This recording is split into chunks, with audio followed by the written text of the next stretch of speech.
Good morning, good afternoon, and good evening to all of you joining this dialogue in the Open Dialogue series of UNDP, United Nations Development Program. My name is Ulrika Moder, and I'm the Director of the Bureau of External Relations and Advocacy, and I will start us off in just some few minutes as we are waiting for participants to join. And we're also live streaming this on YouTube, and you are all most welcome to what I believe will be a very interesting dialogue in this Open Dialogue series of UNDP that we started as UNDP was given the important role on behalf of the Secretary General to accompany countries in the analysis of the socio-economic impact of the pandemic. And we have also, in partnership with a number of actors, been accompanying countries also to address the socioeconomic crisis with response plans. All of you joining, most welcome to this open dialogue.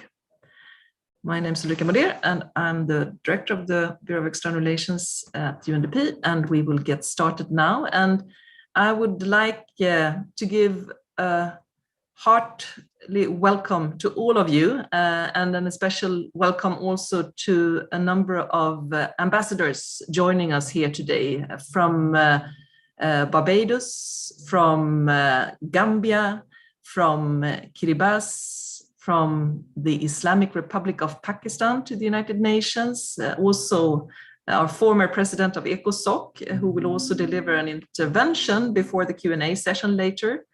We also have His Excellency, the Permanent Representative of Fiji joining us here today.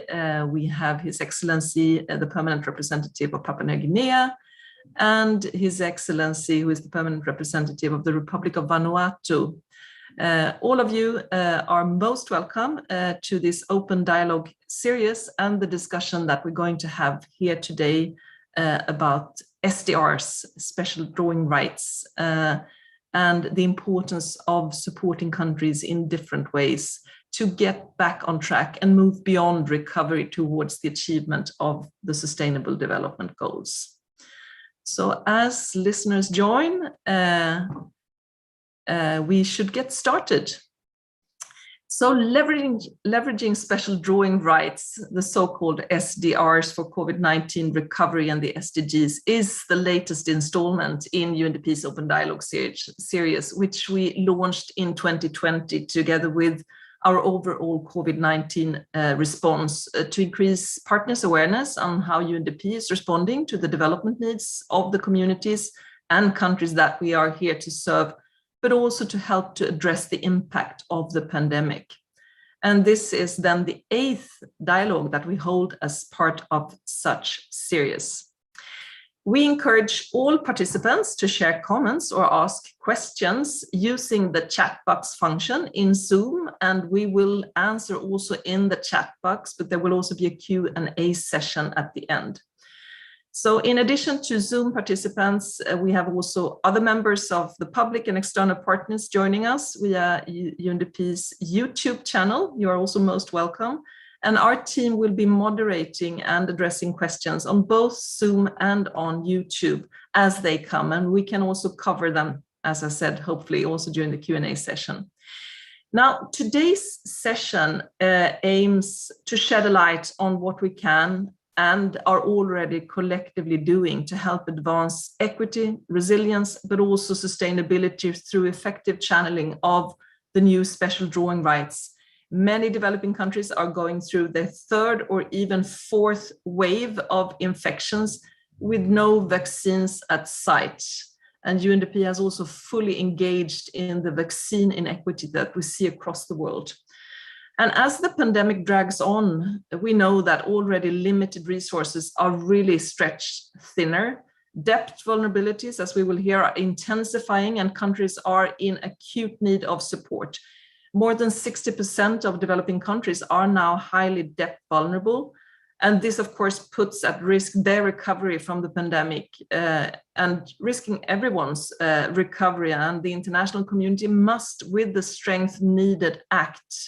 But also be confident to see to that we can find ways to direct more resources to these countries in need. The 650 billion special drawing right allocation made by the IMF board became effective August 23. And it's the largest capital allocation since the World War II. It's even larger than the Marshall Plan itself. And it opens an unprecedented window to channel additional fiscal firepower to countries as they try to address the COVID-19 socioeconomic crisis, the rising debts, the widening inequalities, as well, of course, as the climate crisis that we need to address at the same time. And with less than a decade remaining to 2030, the deadline to achieve, as we know, the 17 UN Sustainable Development Goals is quite tight. And SDRs can then, of course, play an important role in safeguarding the pandemic recovery and the sustainable development progress. Now, whether or how developing economies can use the new SDRs help close the vaccine equity gap and invest in health resilience, better respond to climate change, or help to address widespread debt vulnerabilities, we hope that the discussion we will have here today, based on data, based on research and the best practices that we are developing, will make a valuable contribution to the ongoing conversations aimed to help governments and policymakers to explore the effective uses of these special drawing rights. Today, we are here joined by my colleague, George Gray-Malina, who is the Director and Strategic Policy and Engagement Chief Economist at the Bureau for Policy and Program Development with UNDP. And George will soon start to moderate the open dialogue. It's also my pleasure to welcome Robert Powell, IMF Special Representative to the United Nations, who joins us today to provide updates from the IMF perspective on the recent SDR allocation and possible options for channeling the new SDRs. I'm also really delighted to welcome Sherry Spiegel, who is the Chief Policy Analysis and Development. She's from the Chief Policy Analysis and Development Branch, Financing for Sustainable Development at UNDP. And Sherry will also discuss the possible roles of SDRs in the context of liquidity needs and debt vulnerabilities. We also have with us Lars Jensen, who is the economist from the Strategic Policy and Engagement team of the Bureau of Policy at UNDP, and also the author of a policy paper on the SDRs called An Unprecedented Opportunity to Boost Finance for Development. And Lars will share some key findings and recommendations from the policy paper, and I hope that you will look into it and also find it interesting to read. We will then hear perspectives directly from international monetary policy experts joining from Washington, D.C., in the US, Dakar, Senegal, Brussels, and Belgium. So we have a lot ahead of us. Patricia Pollard, who is the acting Deputy Assistant Secretary for the International Monetary Policy at the US Department of Treasury, will share perspectives from the US. We have with us also Seydjan, who is the advisor to the Minister of Economy, Planning and Cooperation of the Republic of Senegal, most welcome. And looking then at the perspective from Senegal on debt solutions for strategic investments in COVID-19 recovery in the SDGs and also sub-Saharan Africa. And last but not least, Chiara Mariotti, who is the Senior Policy and Advocacy Officer of Eurodad, an organization known to me also way back as I was working in civil society. Eurodad looks at, it's a network, European network on debt and development, composed by 53 non-governmental organizations and 7 statutory allies from 29 European countries. And Chiara will provide reactions and share some development perspectives on the most optimal use also of the SDRs. But with this, I'll hand over to Gray-Molina to see to that we make, George Gray-Molina to see to that we make the best use of time. Looking forward to this and most welcome once again. Over to you, George. Thank you, Ulrika, and good morning, good afternoon, good evening to all of you. I am delighted to moderate today's session. We have a full panel. We have 5 speakers, so we'll get straight to it. We do know that the SDR allocation process has attracted a lot of attention, both in media and in development circles, and will continue to play out over the next few months. As Ulrika mentioned, we can think of the SDR process as a 2-step process. The first step happened on August 23rd with the general allocation. And this session will focus on the second step, which is a more open-ended process and depends on whether or how advanced economies decide to direct, recycle, or channel their unused SDRs, either through the IMF, through other holders of SDRs, such as multilateral development banks, or other special purpose vehicles. This complexity, in my mind, makes this open dialogue session very interesting.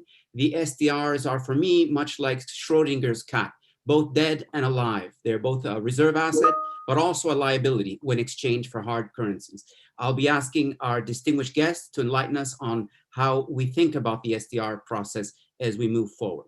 So I think it's most appropriate to start with our colleagues from the IMF, which is where all of this originated. Welcome, Robert. I will ask you to take the floor and share with us what are the options that are being considered at the IMF, both the Poverty Reduction and Growth Trust Fund, as well as a so-called Resilience and Sustainability Trust Fund, and how you see that proceeding over the next few months. Over to you, Robert. Great, thanks, and good morning, everyone. To set the stage for this discussion, I'd like to provide an update on the SDR allocation recently implemented by the IMF, as well as George says, as some of the options currently under consideration. As has been said, August 23rd was the big date, the largest allocation of special drawing rights in history, equivalent to $650 billion US. Now, this allocation will help bolster confidence and strengthen the resilience of the global economy.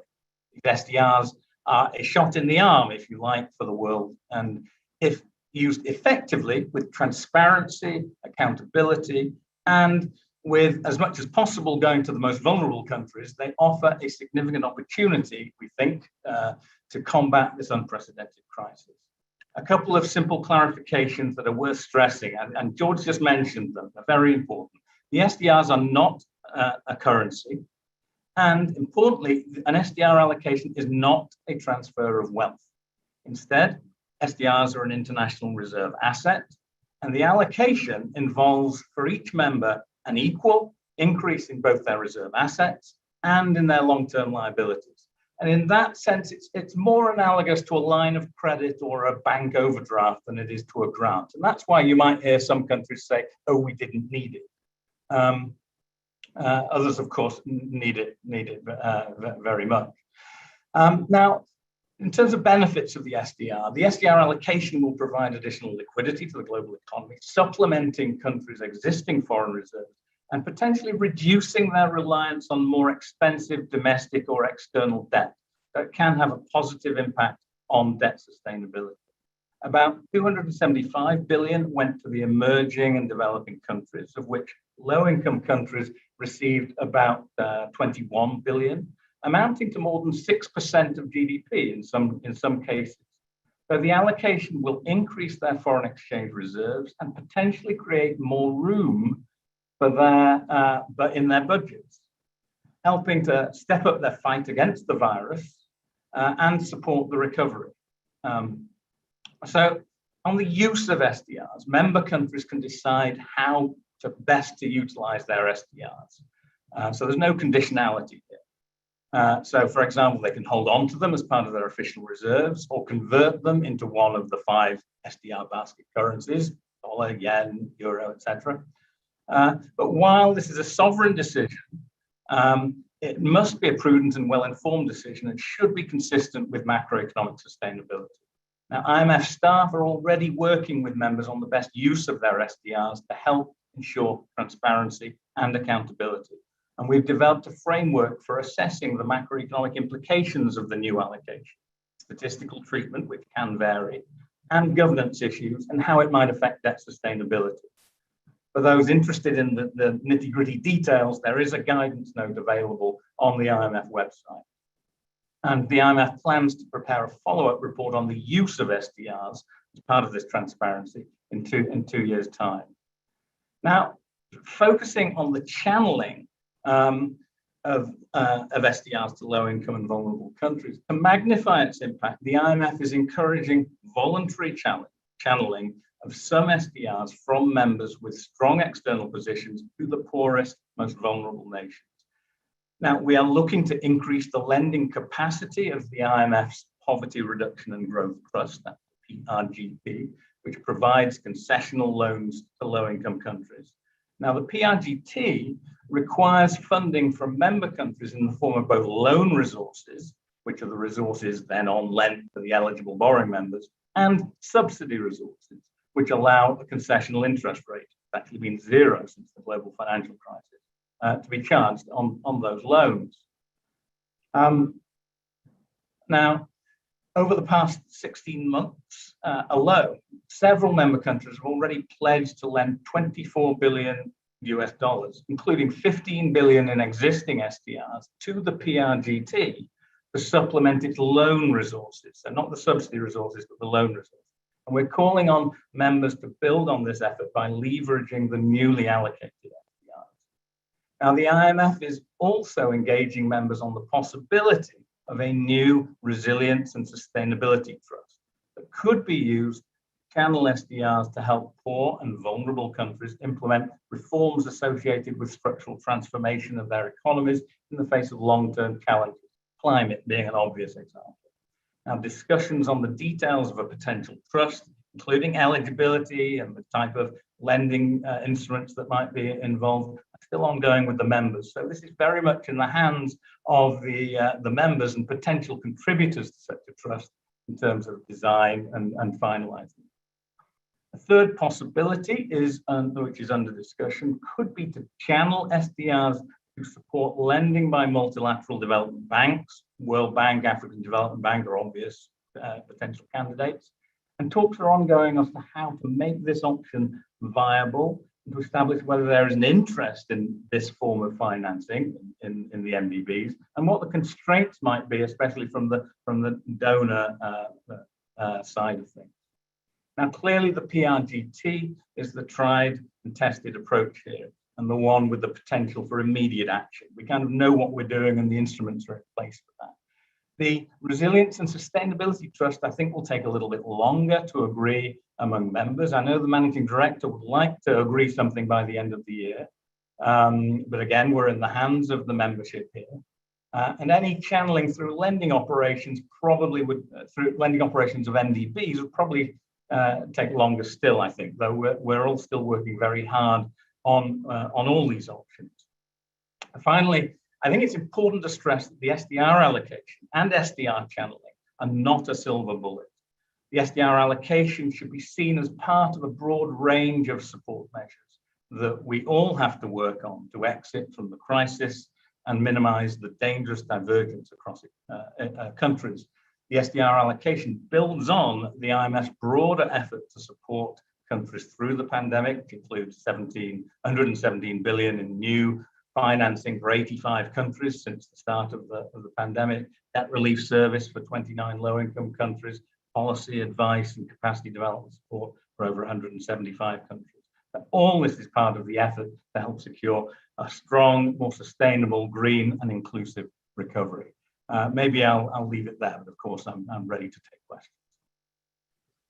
Thank you. Thank you so much, Robert, for those clarifications and also for the points on how the IMF sees the channeling process, either through the existing trust funds, as you mentioned, the PRGT is the one that's ready to go.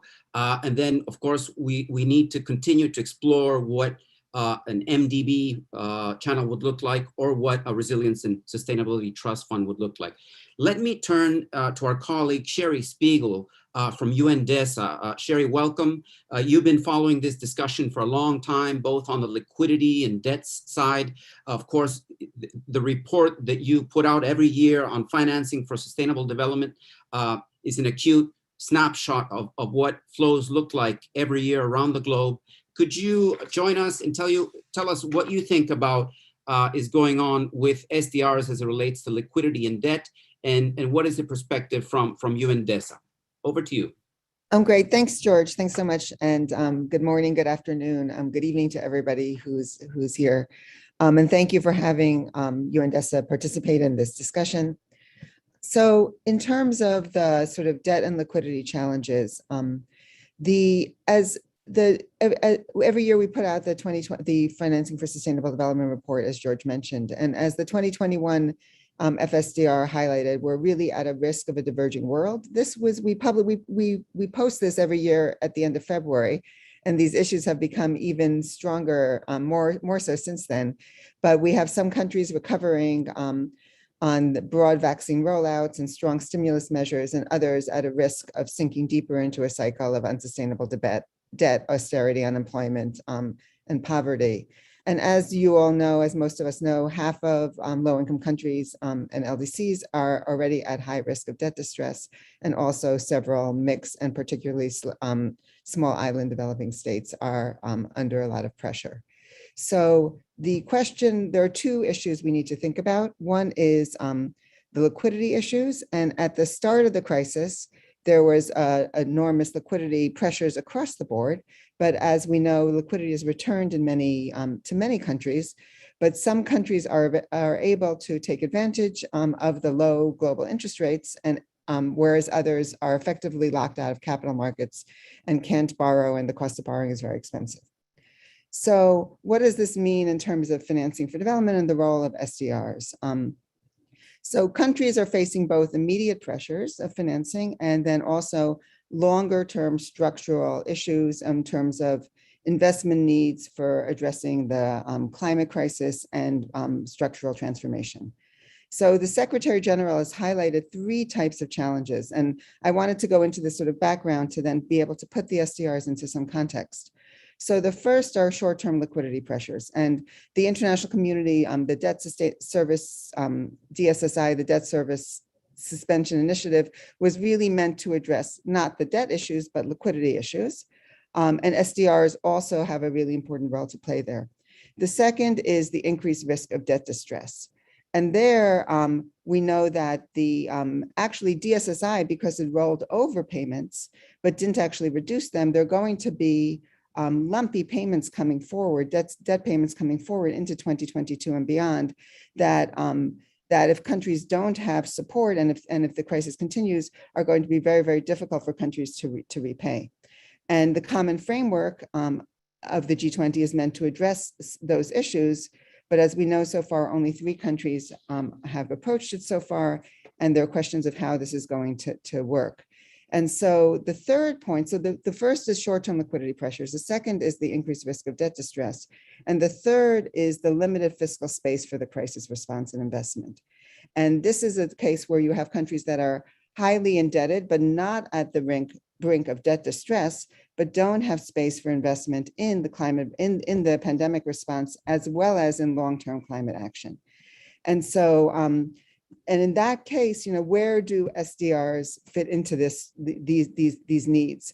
And while SDRs are clearly important, and some countries, their SDR allocation, even before thinking about rechanneling, even for some low-income countries, it can be greater than 10% of their GDP.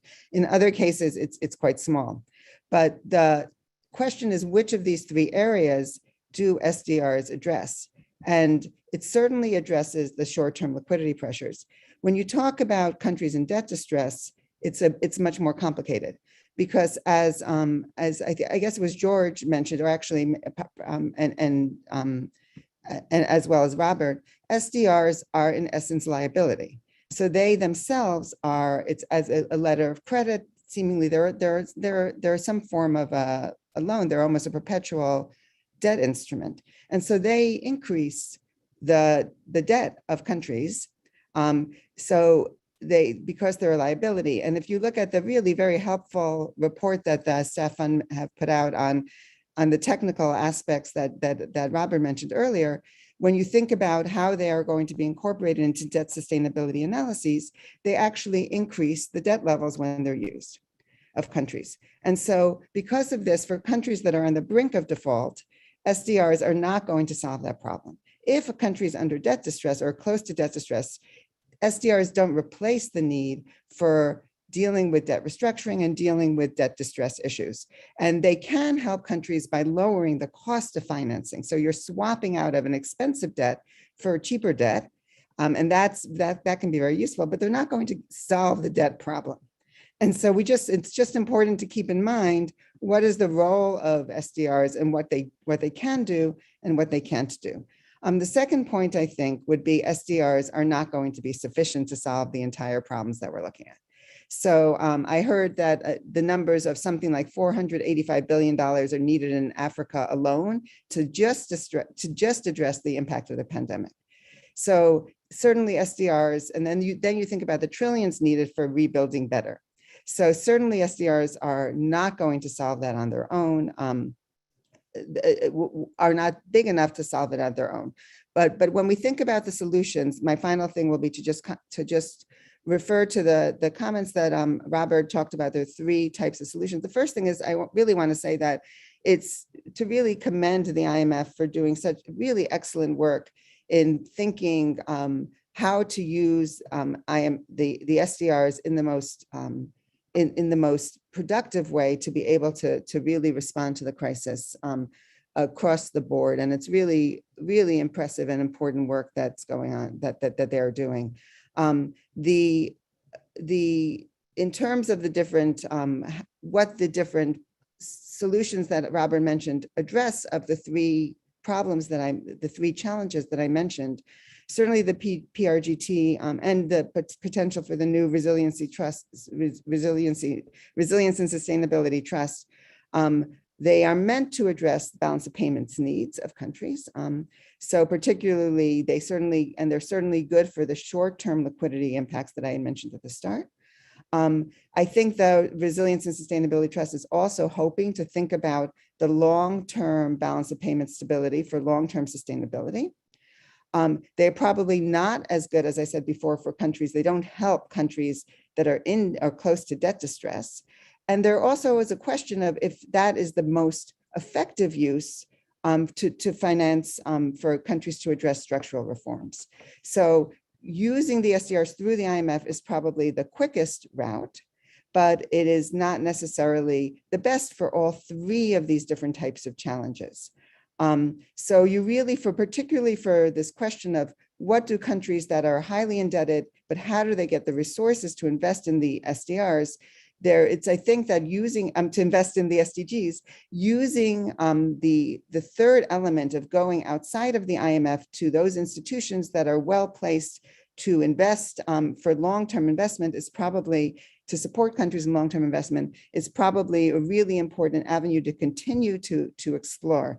And that is the third avenue of looking at MDBs and potentially even other public development banks to be able to leverage the SDRs to be able to leverage them for long-term investment needs. It's interesting because not so long ago, maybe even a year ago, we were discussing ideas of saying we should at least be exploring this avenue. And even just a year ago, people were saying, no, we can't, we're not there yet. We can't even think about the question of using SDRs in these other institutions that were, of course, always allowed to be able to take SDRs. And so how far we've come in a very, very short time is, as I said before, really commendable. And but it's probably really important to continue to think through how we can, these longer term solutions of using SDRs to be able to leverage investment in the SDGs through other institutions as for development purposes as well. And the technical details of how do you do that with a reserve asset. Money is fungible, but what are the ways to do this without creating new risks?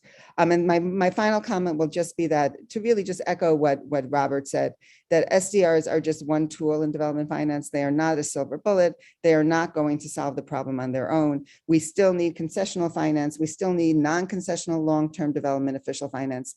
And we still need to think through how do we better align private finance with the SDGs, encourage incentives for private investments in ways that support sustainable development and the relationship between the public and private sector in supporting the long-term investment in the SDGs. So with that, my final comment will be that our 2022 FSDR is going to actually be looking at many of these questions, and particularly the question of heavily indebted countries how do those countries find the financing to invest long-term in the SDGs. So thank you so much, George, and back over to you. Thank you so much, Sherry. That was very, very helpful, very useful. I would flag two things. One is this issue of both being an asset and a liability. It becomes credit. It owes interest as soon as you convert it into hard currency. Second, the question of liquidity and debt distress, which is the short and long-term sort of tension between the use of these instruments. We have other fora for debt restructuring and for that discussion. And finally, what you just mentioned, which is this is one tool in the toolkit. So let's look at the full array of what is in the FFD toolbox. And we'll be looking forward to the 2022 financial FSDR report. So let me turn to Lars Jensen, our very own. He has done research on leveraging SDRs. This will be the first of two deep dives for this session. So over to you, Lars, on a very brief presentation. Thank you so much. And hi to everyone tuned in. I'll try to share my screen, and if someone could let me know if it works. Just 1 second. I hope everyone can see the slides. Go ahead. Okay. So I'll be talking about making the most of the SDR allocation based on some research we've done at the UNDP. First of all, I might just reiterate the background here. So we know that the emerging markets and developing economies, they will face the highest socioeconomic cost of the pandemic. 32 developing economies are expected to have lower real GDP per capita levels still in 2025 compared to 2019 as of the moment. We also know that vaccine inequity is a major concern for all. We have about 65% of the population in high-income countries. They have received at least one vaccine shot. This is only about 2% in low-income countries. And we heard yesterday that COVAX has just cut their vaccine delivery forecast to developing countries by 25% this year. We also know that fiscal responses have differed massively between countries. Advanced economies have spent about 20% of GDP in fiscal measures to support their people through the pandemic. Emerging markets, 5%, and low-income countries, only 2%. We also know that these outcomes, they reflect differences in fiscal and monetary capacity.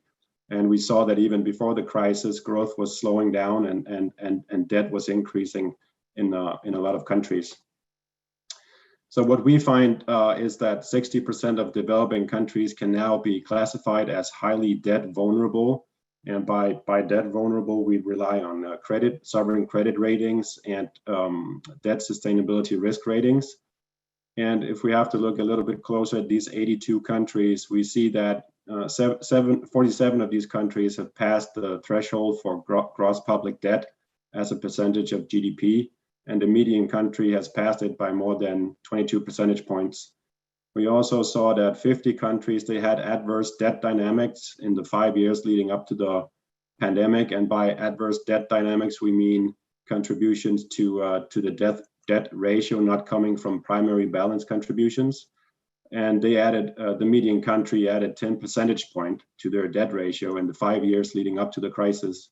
And 28 countries have crossed, so have both had adverse debt dynamics and crossed their sustainable debt threshold. So one question is, why has this SDR allocation become such an important crisis measure? And one thing is, of course, the size of it. SDRs are definitely not a silver bullet, as Sherry also mentioned, but I think the sheer size of this allocation definitely validates some more attention, because it could be a significant contribution, a very significant contribution. It's 650 billion. It's 400 billion more than under the financial crisis. And one of the reasons why it's so important is because it's exactly because we have high debt vulnerabilities and also the insufficiency of other debt relief measures. We've seen that the debt service suspension initiative has fallen short on many points. One is that it only includes bilateral official creditors. No private creditors have participated. It's not available to all vulnerable countries, and countries, they fear rating downgrades if they participate. And also, maybe more importantly, it's not necessarily aligned with the liquidity needs of the countries. And also the common framework for debt treatment for countries that are in a worse situation than pure liquidity. countries are also in fear of participating because of downgrades. The process is also lengthy, so it's not really a solution to free up urgent liquidity or fiscal resources to respond to the crisis. SDRs have also become so important because they are fast and they are unconditional. They have been distributed relatively quickly. They provide cheap fiscal resources, and governments can essentially use them on what they want. They can purchase vaccines, they can roll out income support programs, they can pay their creditors, or they can leave them as reserve assets and so forth. So on August 23rd, this SDR allocation became effective. And here is just a graph of the distribution of the 650.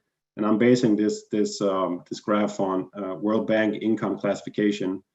So you have 438 billion going to 58 high income countries, and you have 212 billion going to 131 developing countries, defined as low income countries and middle income countries. If we take a closer look at the 82 highly debt vulnerable countries, they will receive about 55 billion. And 55 of these 82 countries are eligible under the PRGT, which we heard Robert talk about also. And these 55 PRGT eligible countries will receive about 16 billion. Now, if we are to say something about how powerful this allocation is, I think there are two main challenges we have to be aware of. One is what I call the inefficiency challenge. Countries that have the least need for SDRs to respond to the crisis, they get the most SDRs. And we have the example from the financial crisis in 2008 and 9, where 90% of SDRs allocated were used simply to boost reserves. We saw that high-income countries, they will receive about 2/3 of the allocation, and the G7 countries alone will receive about 44%. Now, if we take a closer look at the 82 highly debt vulnerable countries, their allocation of their share of the SDRs will equal at most 5% of their external debt stock, or 1.8% of their total public debt stock. So that's not even worth 1 year's of interest payments for these countries, basically. Then there's another challenge, and that's what I call the ineffectiveness challenge. We heard Sherry also talk about that a lot of countries are in debt distress, and there is a real risk that whatever SDRs are channeled to countries will continue to let private creditors free ride at the expense of populations, so at the expense of income support programs, vaccine purchases, healthcare provisions, and so on. So I think when we look at SDRs,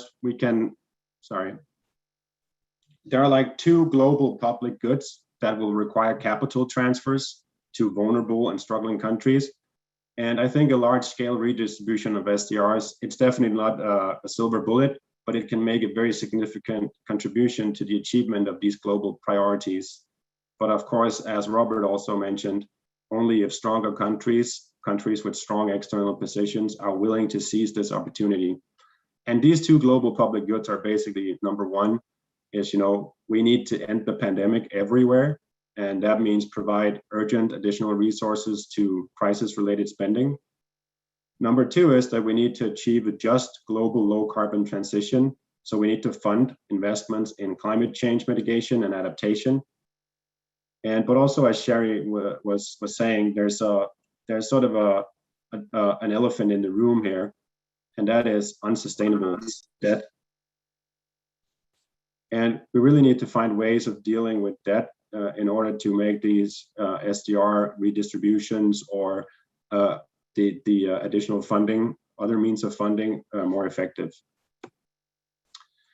Now, I wanted to talk a little bit more about, elaborate a little bit about why I believe that the low carbon transition is important to prioritize also in the context of SDRs.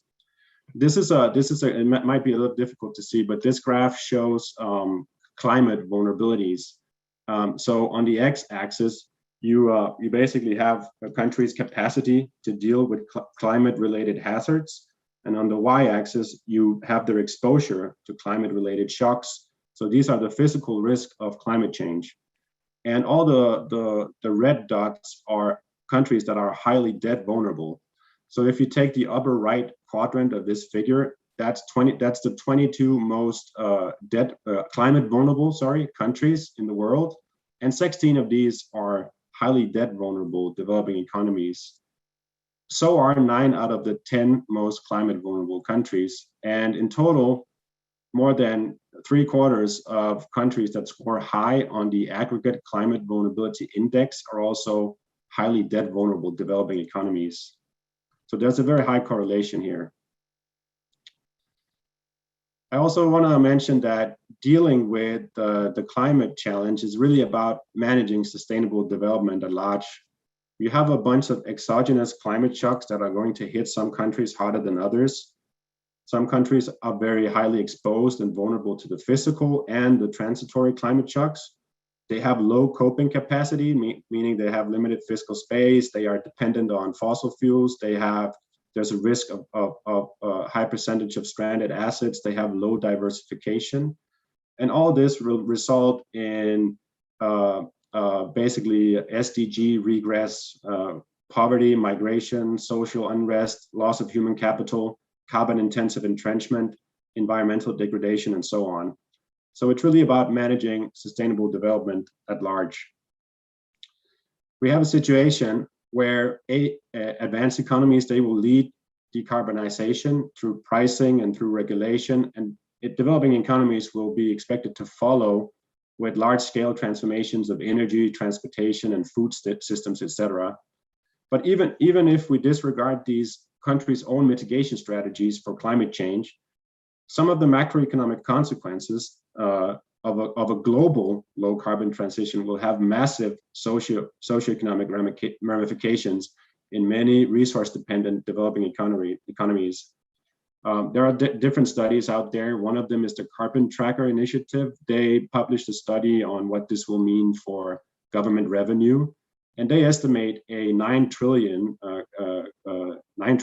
government revenue shortfall over the next 2 decades under a global low carbon scenario for 40 oil and gas producers. And 19 of these most vulnerable countries could see their revenues fall 20% below current levels even. And many of these countries are poor countries with low human development and really no means of making up for the losses. So that's why we in the policy paper that we published on SDRs, we sort of try to outline how you could think about using SDRs beyond the urgent crisis related need. And this figure sort of summarizes our thinking here. So there's a need. The upper part of the figure is dealing with debt, and the lower part is dealing with climate. And we really need to do both, also because these things are mutually reinforcing. So we need to take care of countries that have solvency issues, some kind of combination of reschedule and restructuring and support coming out of that so they can return to markets. We also need to be better at addressing liquidity problems. And one of the things that we propose is that we start getting much more serious about state contingent debt instrument or financial instruments. Now, climate vulnerability, we also need to make sure that countries, they are able to manage this climate transition and will not end up in a worse situation than they already are. And that means supporting countries through funding adaptation and mitigation, both in terms of their own NDCs, but also in terms of how they will manage the shocks coming from the global transition, from other countries transitioning. So we heard Robert talk about some of the options here for redistribution of SDRs, and this final slide is sort of just my summary of that. So we have the PRGT. It's already existing, which means that it can deliver additional resources relatively quickly. We have the development banks. They already exist, and they can also deliver resources relatively quickly. And whatever resources are donated or on lend can be leveraged in capital markets. And then there's this discussion of new special purpose funds or vehicles in or outside the IMF, such as the Resilience and Sustainability Trust. It's going to take some time to establish, so it's not really fit for any sort of urgent needs, maybe most importantly, the purchasing of vaccines. But it's definitely something that will be very important in addressing some of the global climate challenge or other sort of global ambitions beyond the very urgent and short term. And I think that was my final slide. So thank you so much.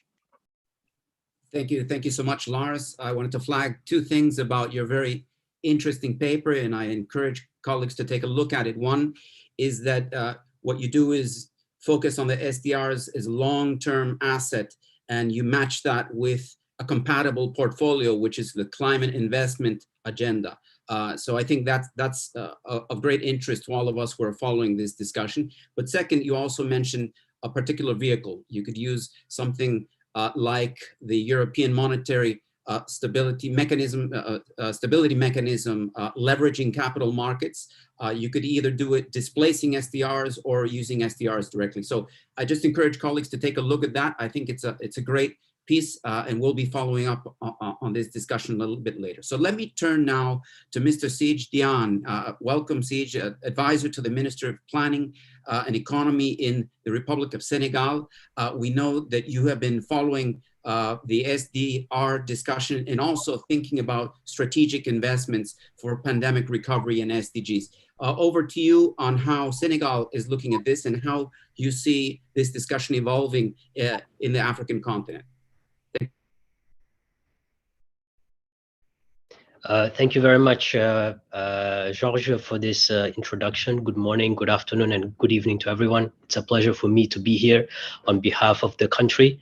So just to answer a question regarding how we're thinking about SDRs, I think it is already said, SDRs is only one tool in a multitude of instruments that are going to be available to respond to our strategic needs. I think some of the challenges that we already have today is still access to vaccines. So we need to have vaccines quickly. We need to vaccinate our populations urgently.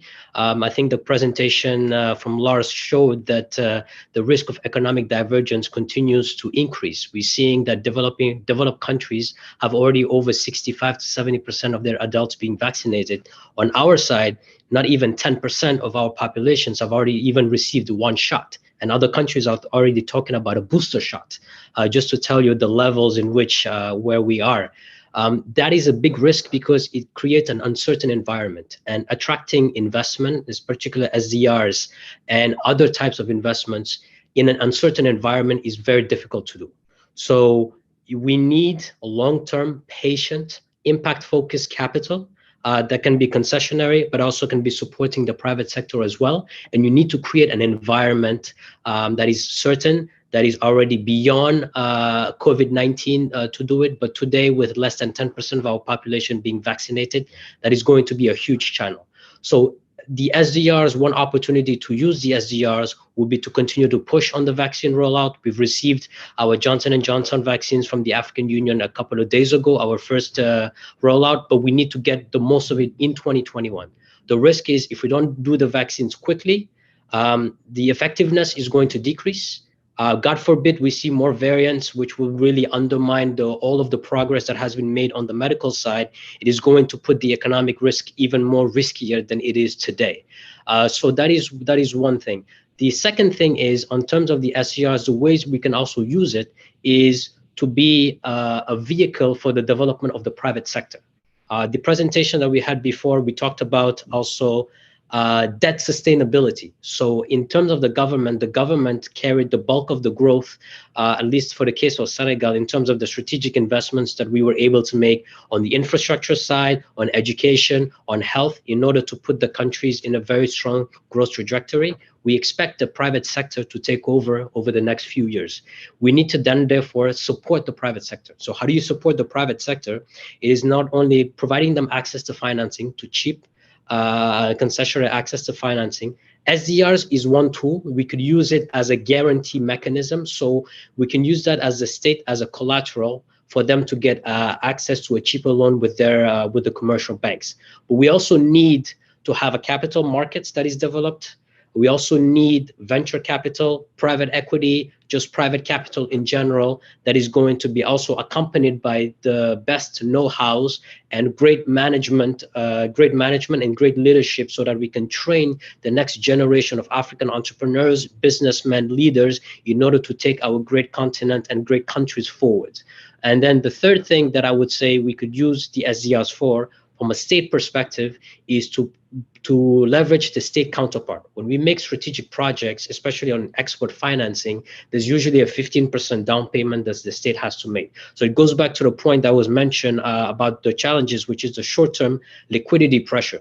So the SDR will give us that liquidity, which will enable us to invest into these strategic projects, which will unlock the multilateral investment that is needed in order to make some of our strategic projects come to fruit. So that is how we see overall how we can use the SDR allocation.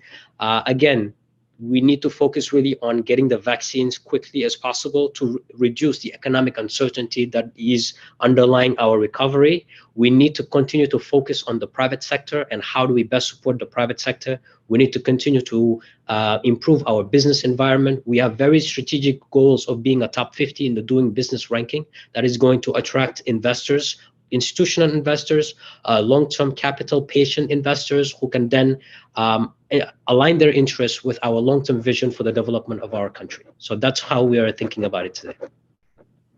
Thank you. Thank you so much, Sich. I think that was very, very clear. Flagged two things. I think the urgency of the vaccine equity is very important. We know that SDRs can be exchanged for hard currency and channeled towards either the COVAX mechanism or other mechanisms to make vaccines available in the developing countries.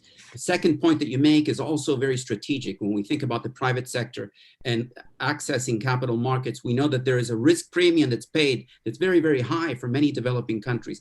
And there might be ways to use SDRs to make that premium lower.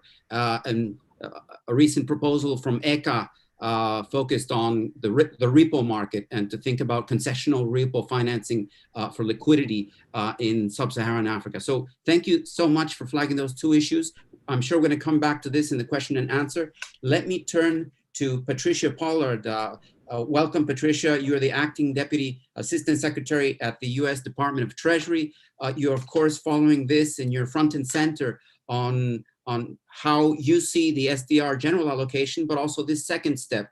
How do you see advanced economies moving on this front with voluntary channeling, recycling, and what do you see on the horizon?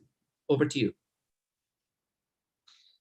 Thank you. And let me say it's a pleasure to be here today. I think this is an incredibly important issue, and I appreciate the fact that the UNDP is holding this event to try to increase both awareness, but also to have a broader discussion about how the SDR allocation and SDR channeling can help the global economy. And so let me begin on a point that several others have made, and that is access to vaccines and addressing the ongoing pandemic. I think this is crucial, and clearly, as we have seen through the emergence of variants, the pandemic is not over anywhere until it is over everywhere. And I know the US is very much committed to increasing our contributions, both financially, but also in terms of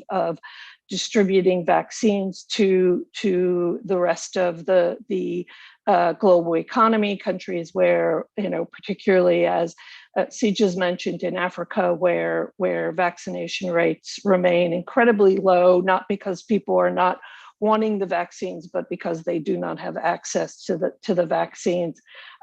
So turning to the SDR allocation, I think another point that has been made is that this is just one piece of support for low-income and vulnerable countries, both to minimize the economic and human toll of the pandemic, but to address longer term issues and to promote global recovery, but also to prevent this divergence that the IMF has flagged for many months now that we risk seeing. And so the Biden administration has strongly supported the new allocation of IMF SDRs as one measure to provide this support.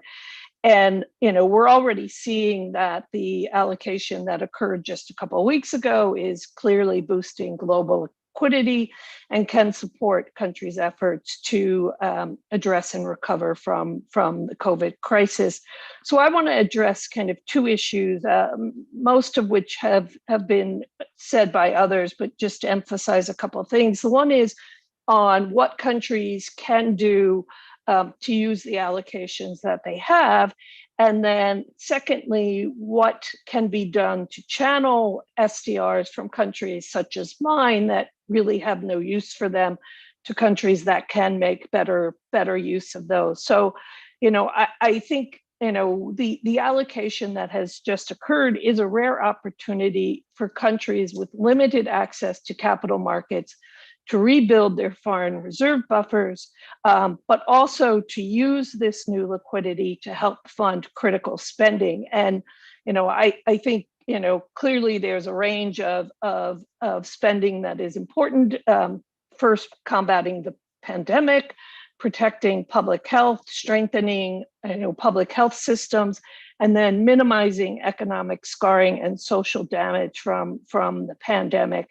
And I think as several speakers have mentioned, SDRs are not a panacea. They are not, a free good. There is a cost to using them, although, with current interest rates, that cost is minimal.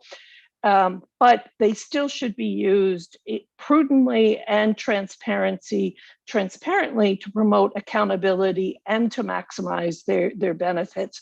And so I think it's important that countries that are using SDRs work with the IMF, which has issued a helpful guidance note on how countries in particular circumstances can best use their SDRs to address the range of issues that they are dealing with. And I think, one thing that is very critical is that countries do not use these simply to try to support unsustainable policies or to address debt issues where debt is unsustainable, which simply will delay much needed restructuring. And I was pleased to hear several speakers mention the common framework, where I think we do need to do more work to make the process of debt restructuring easier and sustainable for countries. So what I think is that SDRs can provide breathing space for countries. I particularly like the idea of moving from a public support to private sector led growth. And so I think this really is a opportunity that we should not squander in just having SDRs sit idly. So I think, in that regard, it will be key not just for countries to effectively use the allocations that they have, but for countries to channel their SDRs to countries that can best use those. And so, the US strongly supports this idea of SDR channeling, and President Biden and other leaders have set a global ambition of economically stronger countries channeling up to $100 billion worth of their SDRs.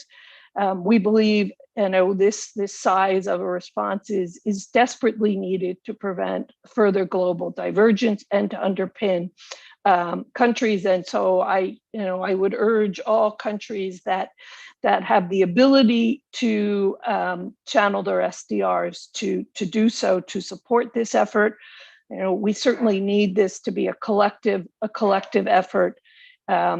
And so we look forward to ongoing discussions within the G20 and at the IMF to amplify the beneficial impact of SDR allocation through channeling. And as others have noted, SDR channeling does already take place through the IMF's Poverty Reduction and Growth Trust. And clearly this is the easiest and existing way to quickly target additional support for low-income countries. We very much, the United States, strongly support channeling SDRs to the PRGT to enable it to continue providing elevated concessional lending in support of pandemic responses and the global macroeconomic recovery. But we see a need beyond the PRGT, and this is twofold. One is that there needs to be longer-term financing for low-income countries, but we also need to move beyond the low-income countries. And I was very pleased to hear that there are representatives from several island states here listening today. I think small island states are facing increasing and life-threatening vulnerabilities from climate change. I think we have an opportunity to use SDR channeling to help address these challenges. And so we are working with the IMF and with other countries to bring to fruition this resilience and sustainability trust, which we think could support countries' responses to climate and public health challenges. I don't think any of us believe that this is the last major public health challenge that we will be facing. So we need to strengthen global systems. We need to strengthen domestic systems to address those. We think the Resilience and Sustainability Trust can do this through providing lending that would be beyond 10 years, perhaps up to 20 years, that would address needs for countries at below market financing rates.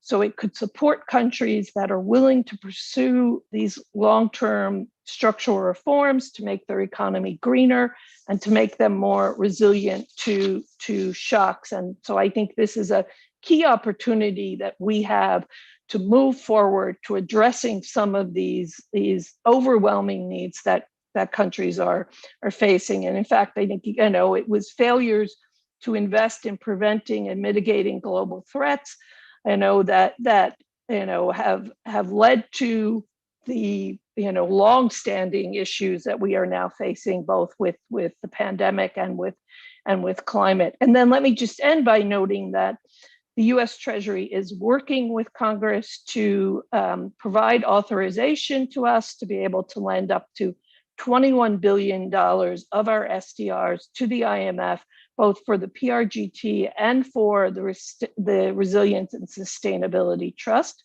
We think channeling SDRs through the IMF trust funds will help countries build back better as they overcome the pandemic and pursue sustainable recoveries that make their economies and the world more resilient to climate and global health shocks. Thank you. Thank you so much, Patricia. I would like to highlight a couple things as well. One, I think there's broad appreciation for the Biden administration's call to be ambitious on SDR channeling. The $100 billion target, I think, was very resonated a lot in the G7, in the G20.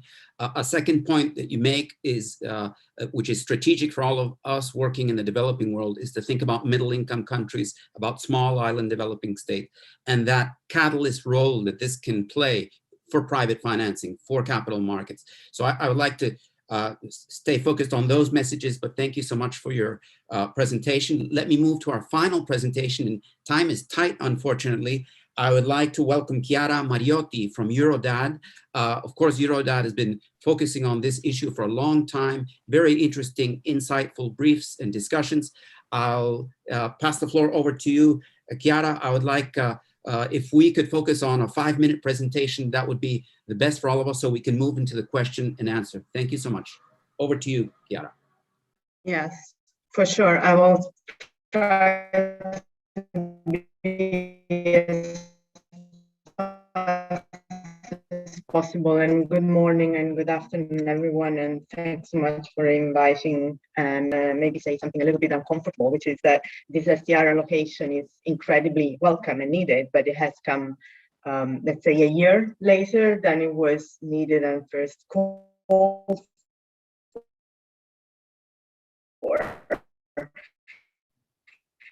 And it has been possible because there has been a huge in itself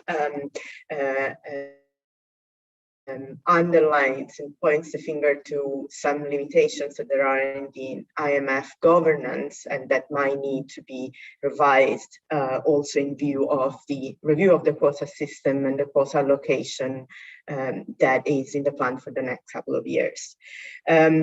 The other thing that I would like to stress is that, as we have heard from Lars already, in itself, the SDR allocation is not going to be enough to address the major challenges that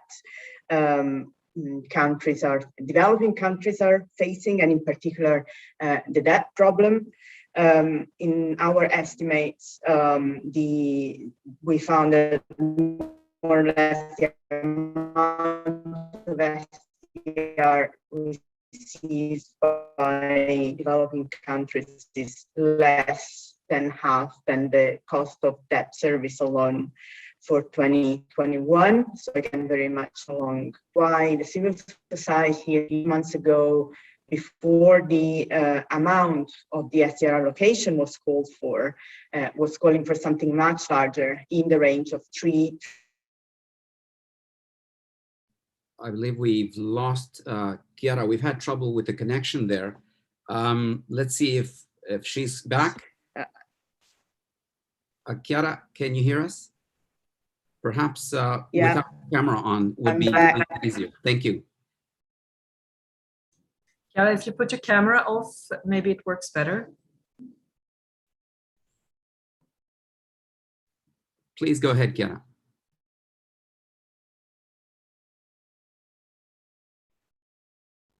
I'm back. Can you hear me? Yes. Yes. Please go ahead.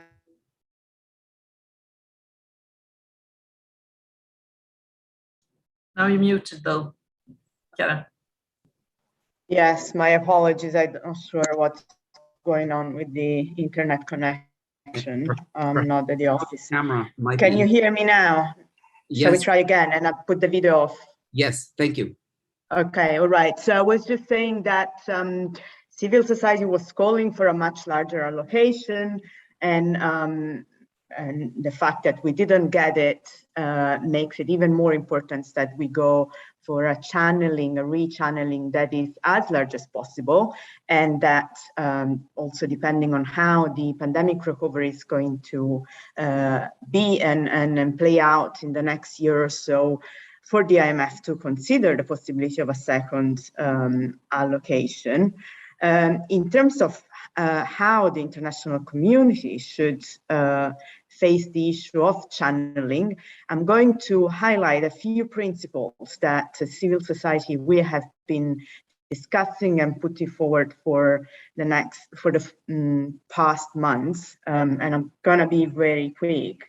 And the first is that SDRs are not conditional, so instruments that are used to rechannel SDRs should maintain this important and fundamental characteristic. They should be cost-free and debt-free, so avoid generating new debt.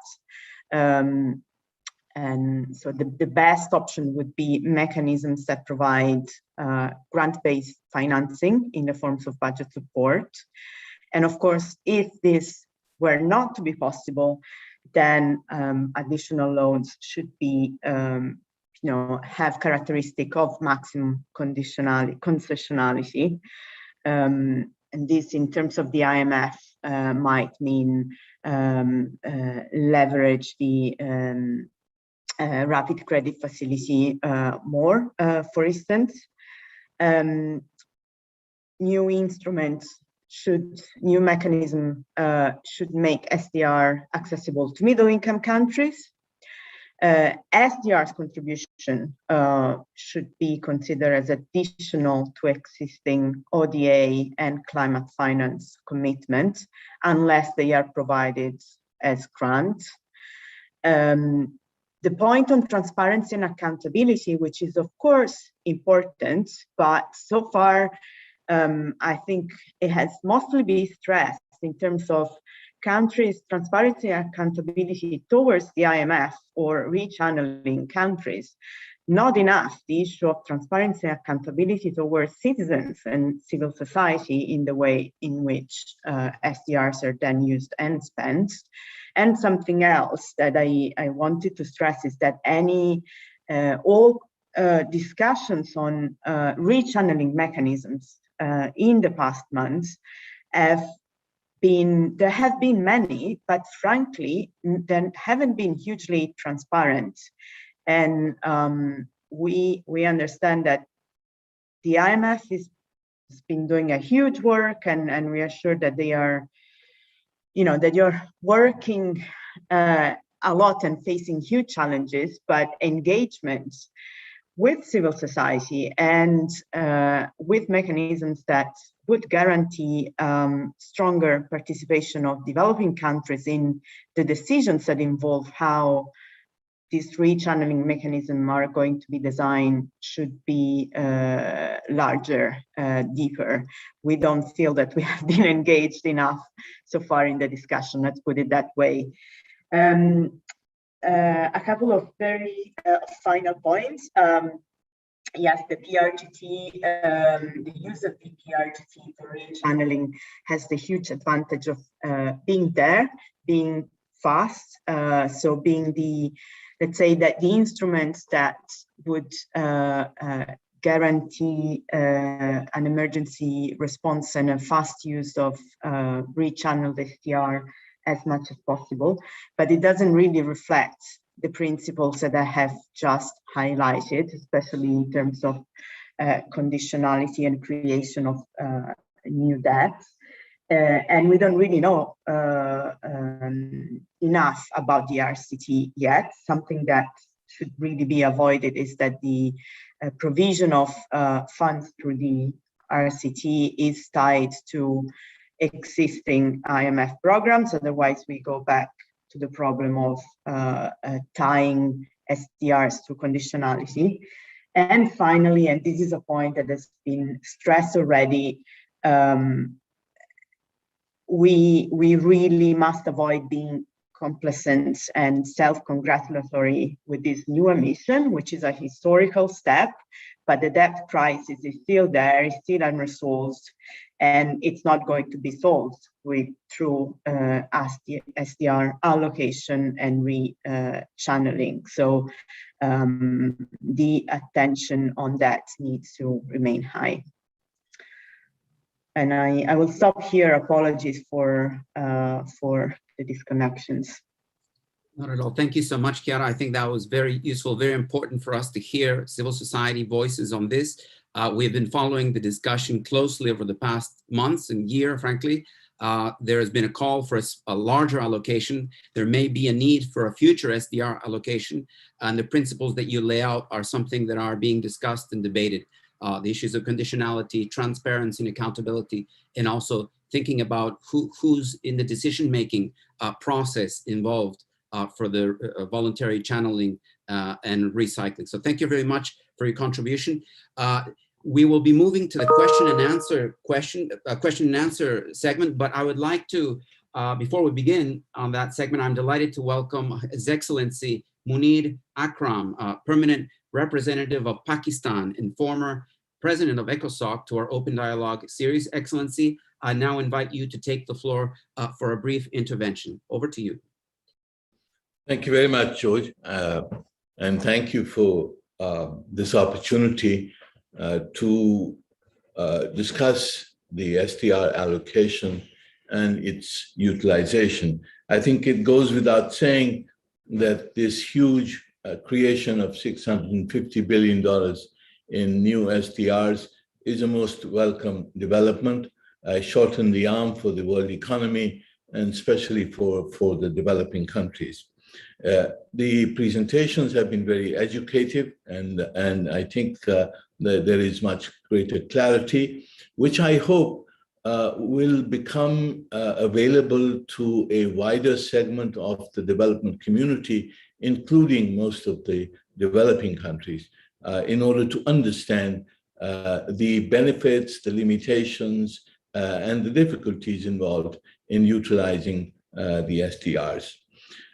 There was, of course, the first issue for many of us is the volume of the new reallocations that would be made. And I'm very glad to hear from the presenters, including the representative from the United States, about the objective of $100 billion in reallocation, recycling of SDRs from the richer countries to those in need. I hope, of course, we expect that this would be additional money, that other resources such as ODA would not be transferred into such new reallocations. Secondly, I think there is the issue of what is going to be the scope of the utilization of the new and the recycled SDRs. And we've all spoken about the health crisis, the debt crisis, the need to address the climate crisis, and of course the SDGs, which I think very importantly should involve investment in infrastructure as a part of the transformation to a green economy.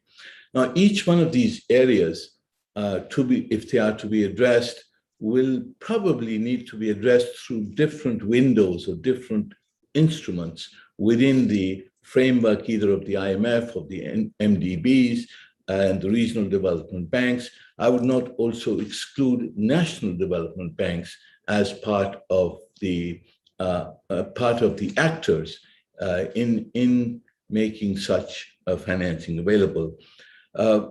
One of the most important proposals, I think, is the one that has been made by the ECA on the liquidity and sustainability facility, which could multiply the volume of resources by tapping the private sector through a repo facility. And I think that is something that perhaps the experts at the IMF and the World Bank ought to look at more closely as a possible instrument that could provide long-term concessional financing access for developing countries. And thirdly, there is a question of the distribution criteria. We've spoken about debt vulnerability, climate vulnerability, and I think the presentation that was made was very, very useful. But perhaps it may be important to work on the kind of criteria that would qualify countries, or that would determine the volume of assistance that could be made available to countries in need in the different dimensions of vulnerability, whether it's debt or health or climate and the SDGs, and perhaps the evolution of some criteria would be useful to give countries an indication of what they can expect and where they should expect this to come from, which particular window might be available for this purpose. And lastly, I would just say that, of course, this is being discussed in the IMF board and I'm sure in the World Bank board, as well as in the G20.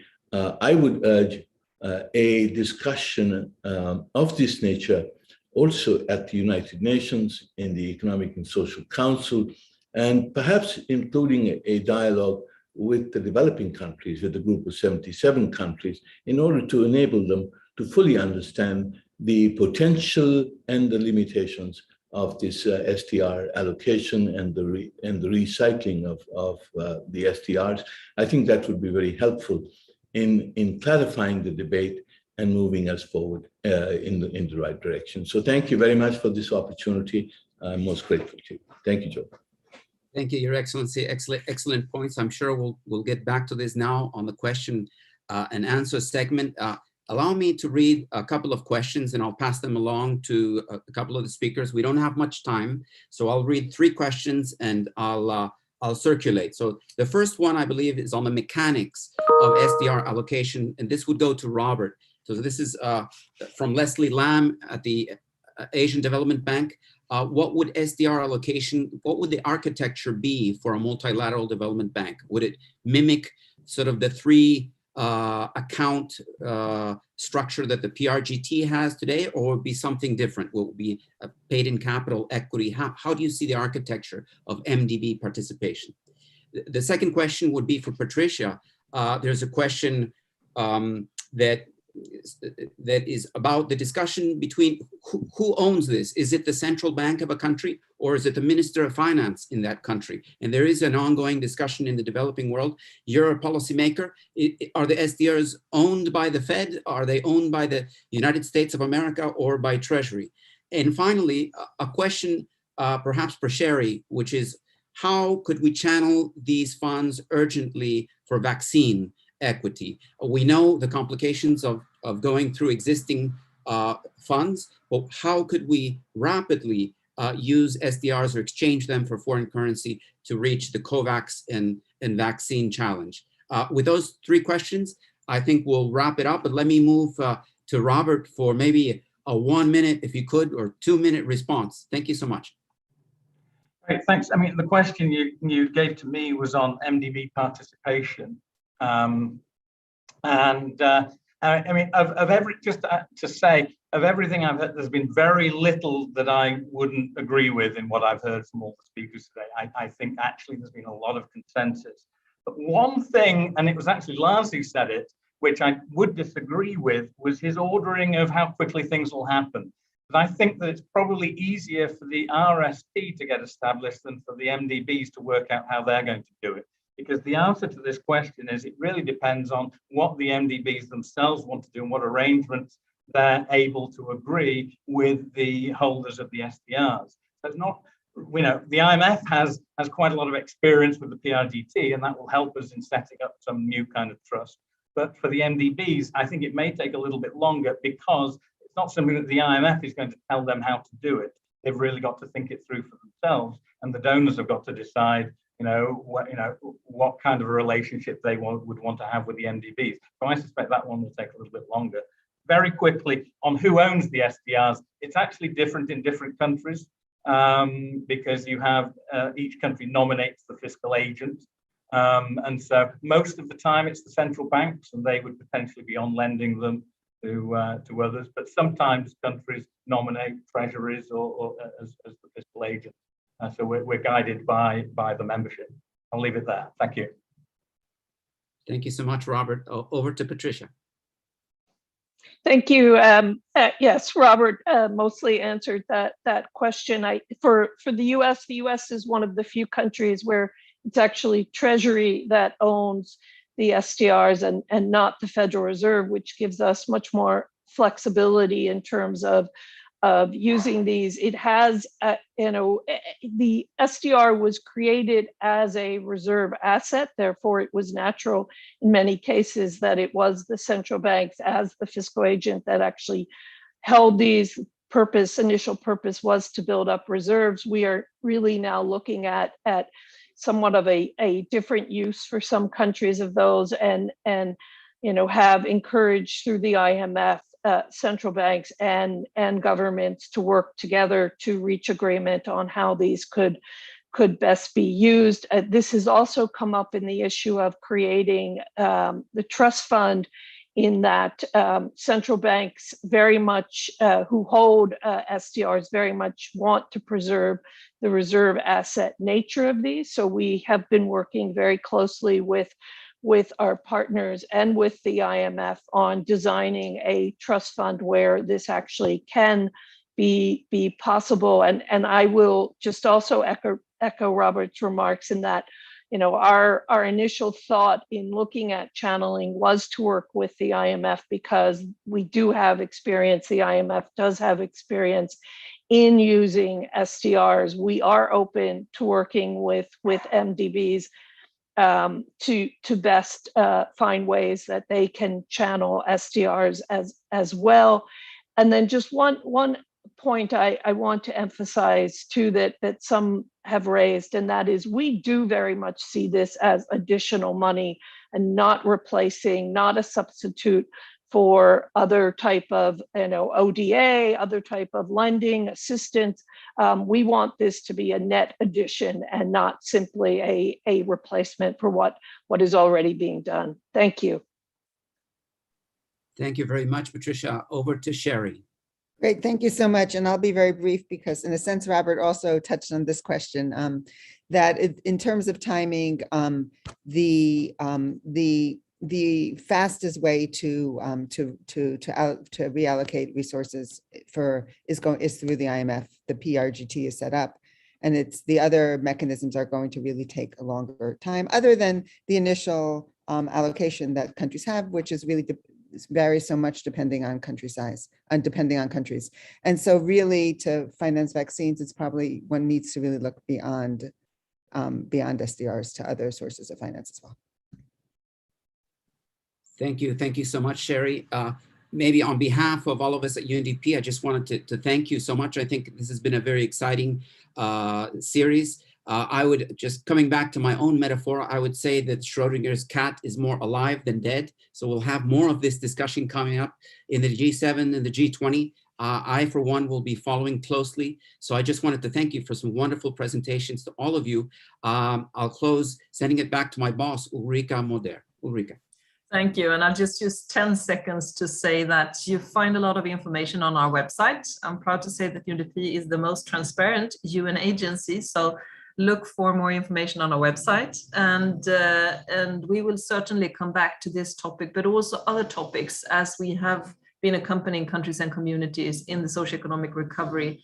We will have to discuss this and many more issues onwards as well. So most welcome back, eyes open, and check out for our Open Dialogue series. And you know also where to find a lot of colleagues here on the call. Thank you so much to the panelists, of course, for sharing your insights and ideas, for all of you who have been participating.